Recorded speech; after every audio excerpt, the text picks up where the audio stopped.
you guys want to find out how to build a sick drift car and tune one like this, then tune into the video and I will show you.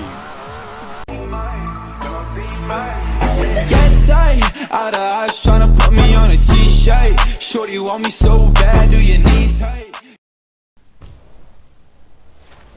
It's a Beamer.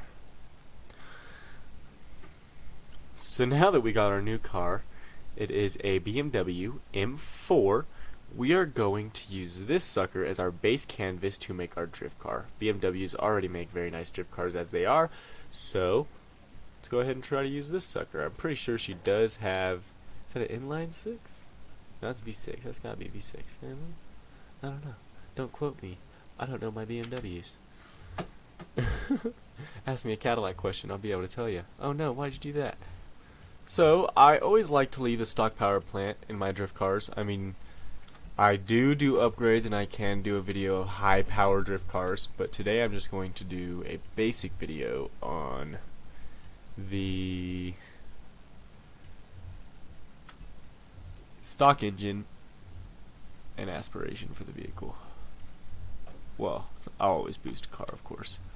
Gotta have that Rocket Bunny. Or the Liberty Walk. I said Rocket Bunny, I'm gonna get freaking destroyed on the internet. So for the tire compound, I do a race tire compound. Sorry guys, I am actually posting more, as you guys can tell.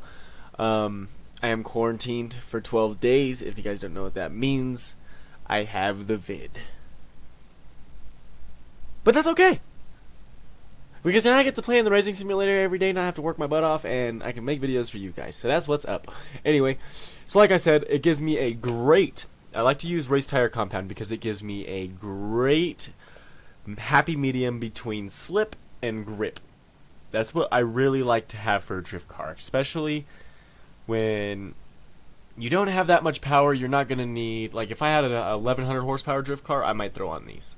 I'm not going to lie. But these just regular race tire compounds give me a great happy medium between slip and grip for my drift. So just keep that in mind when you are tuning and building your car. You want to keep a happy medium between slip and grip. So we're going to go to our fronts. I usually run 265s, but this car seems to I feel like it's going to have quite a bit of power already, probably around like 800-900. So I'm going to go, I might be way off on that. I'm going to go ahead and put 275s on the front and 305s or 290. Still go 295 first, and then we can go bigger if we need. We can go into the wheels. Wheels don't really matter. I choose mainly just the wheels that I like to look on the car. For drifting, they don't really matter. Their weight doesn't really matter. Just pick a wheel that looks nice on the vehicle you own. I'm going to choose these. They look decent. I'm going to keep them the same size, though. And then we're going to go over to the transmission, upgrade that sucker all the way so we can get full tuning of the diff and transmission. We are also going to want to do drift springs, of course. We're going to want to upgrade our anti-roll bars just so that we have the ability to tune those. And then we are going to put a roll cage in it just for race purposes. You know, it looks like a FD car. Also do your weight reduction so that you can, and slider, just fling it around faster. You're going to want more power. Want more power to get those tires to spin out. Alright, so that gave us a total of 737 horsepower. I said almost 800. Certainly almost 800, it's low sevens, but it will do for the 295s that I did put on the rear end of this thing. We're going to throw a little bit of a base tune on, and this is what I'm going to show you guys. Every car, this base tune you can throw onto it, I feel like, and the car will be able to drift somewhat decently. And I always start from the differential, and I always lock the acceleration. But the deacceleration, I do not lock it. I only bring it up to 80%. So keep that in mind. It just gives me, it gives me a more loose feeling, I feel like, with the diff. Instead of having it all there at once or all not, gives me more control, I feel like, when I need it. Braking force I don't touch. You guys can if you like. Sometimes I put more of the braking force to the front to slam the car down and get the grip to the front of the tires, which I might actually do.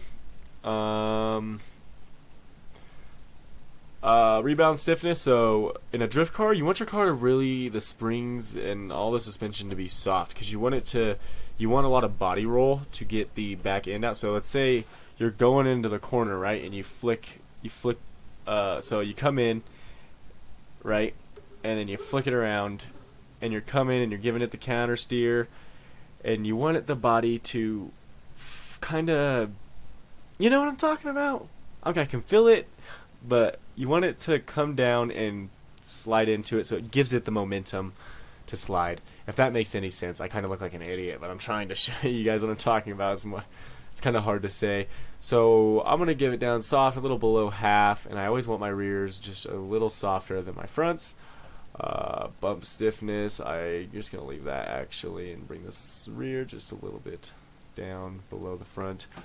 Already down to the ground. We're going to bring this down just a little bit more. Softer, a little over the middle. We're going to bring the anti-roll bars down like so. Alignment. So this really comes into play with how much grip you want your car to have. This, playing with the alignment, the tires, sometimes gearing, which we'll talk about in a second. But alignment, tires, tire width, the type of tire compound you have on your car all comes into play with how well your car will grip. And you guys need to keep in mind with how much power you have when you're wanting to, talk about that or think about that when you're tuning your car. So right now I have almost 730 something horsepower. So 5 cambers, I mean, I'm just going to leave it because when you're going straight, yes, it's going to look like this. But when you're going to a drift, it's going to straighten out. You know what I'm saying? So then you have optimum grip from the fronts. The rears, what I'm going to go ahead and do is go to around 2.3. I'm going to say no, because this car has a little less power than 370. So I'm going to go around 2. For the rears, 1.5 is a good start, I guess, but I usually go a little more than that, if not a little less, depending if my car has not that much power. So, or a little less if my car has too much power. Anyway, so coming down to the toe and everything, you just want your caster angle all the way out, and I don't really mess with the toe that much. You guys can if you would like. Give it a couple degrees here and there. I don't. I guess that really comes into play when you're really fine tuning the car, but this is really just a base tune to throw it on there, and you can go around and have happy fun slides with your friends, and it will work very, very well. So gearing, we will come back to in a second. So like I said, you want your rear tires to slip a little more, so I'm going to go ahead and bring those up to 35 psi, and I'm going to want my fronts to grip up a little more, so I'm going to bring them down to 25, but you still want them to slip. That's why we didn't make them fat tires. So we're going to apply our base tune. As such, we're going to go into the paint shop because this car's very bleh. Okay, that's sick. And then just bam, save to current car. So now we have this kind of crazy changing color car thing. This game takes forever to load. There we go. Oh, I actually really like how that came out. So now we have the base tune uploaded and we have the car built. How is this thing gonna run, you ask? Terrible. Just joking. It actually drifts very well for just the base tune. I haven't even touched the gears yet either, which I don't really think I'm going to have to do much of. That was messed up on my part, not the car's part. Like I said, I really tune my cars for the drivability and that was terrible. Once again on my part, dumped the clutch way before I dropped the e-brake, stalled it out. So as you guys can see, I am able to hold really good-ish donuts with this car, and it is a bass tune. It drifts. I mean, with a little bit of practice, I mean, this thing drifts very well. As you guys can see, we're just ripping it through the festival site here. Ooh, yeah, that was my fault. I knew that. I seen that coming a mile away. Kind of have the sun in my eye over here so I can get light on the rig for you guys, and it's just hard to see with the sun in the game, but it's alright. I'm still ripping it. Still ripping it!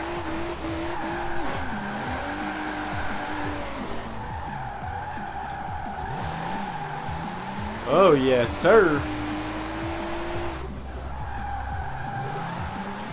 Oh, that was not enough steering. Once again, on me. So, this car can have a little fine-tune adjustments to your tuning, I guess, but like I said, this car handles great. I mean, it just goes, and to show that it's a really good drivable car.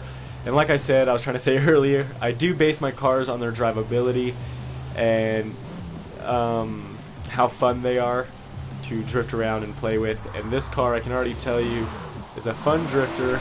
And if I wanted to, I could probably come here, take it to the drag strip, and lay down. If I tune the gears a little more, I can make it kind of a both car if I wanted to.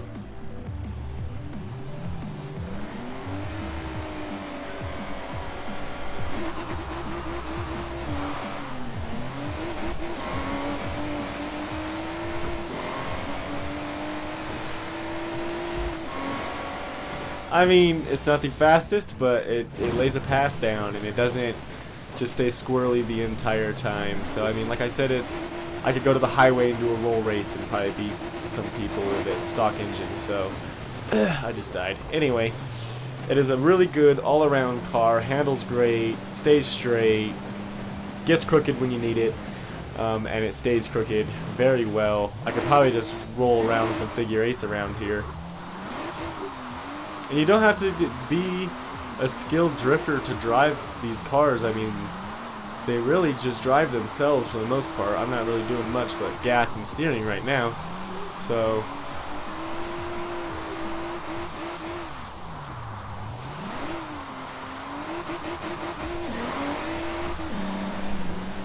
see, and then it hooks. I mean, I could take this to the highway, do a pull, and hook it down. So, I hope you guys enjoyed today's video on how to tune the I mean, honestly, I threw this tune on the 370 earlier, so I know it really works for multiple platforms.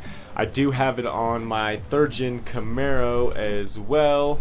I do have this tune on my 590 horsepower 3rd gen Camaro. You guys can go get this car right now in the festival playlist if you guys are interested. Now, this is one of my favorite cars back in Forza Horizon 3, but they nerfed it a lot in this game, but that's alright. And as you guys can see, this car as well, just, it riffs. It only makes 598, I think, and the tune, like muscle car import, cross-compatible. Throw it on there, go rip it around, have some fun. So, like I said, guys, I hope you enjoyed today's video. Please give today's video a like, comment, and subscribe if you found today's info useful to your Forza experience. And enjoy. Most of you guys that have been around the channel for a while know that I have gotten this rig basically from the start of the channel, most of it. I've had it a little while longer. I've had a little while longer than that, but for the most part, I've put 100 hours on this Thrustmaster rig. 100 hours on this little guy right here, from the shifter to the wheelbase and the wheel. The e-brake has about 20 hours on it. I got that a little late. This guy got 100. Everything's got 100 hours except for the handbrake, and everything is running amazing. Like, I cannot be more happy. And the wood rig itself probably has about 15 hours on it, and it's still holding up amazingly. Nothing has play in it. I mean, of course, you move it enough, it does. I'm going to fix most of the play in this area by adding a support beam that comes down and in. Sorry about the Panda Express, I was a little hungry. A support beam on the other side that comes down just to stiffen this up from shifting this way and this way, which is the only issue at the moment. With that being said, I want to give a very big thanks to Thrustmaster for the amount of product that they give out. It is fantastic and it holds up to the standard. And after me taking it apart multiple times to paint it and figure out how I was going to paint it, it still holds up to my abuse. And I just thank you, Thrustmaster. That's all I got to say. Thrustmaster is no way in form, shape, form ever sponsoring this video ever. They're not sponsoring, sadly. Hello darkness, my old friend. Yes, I out of eyes trying to put me on a t-shirt. Shorty want me so bad, do you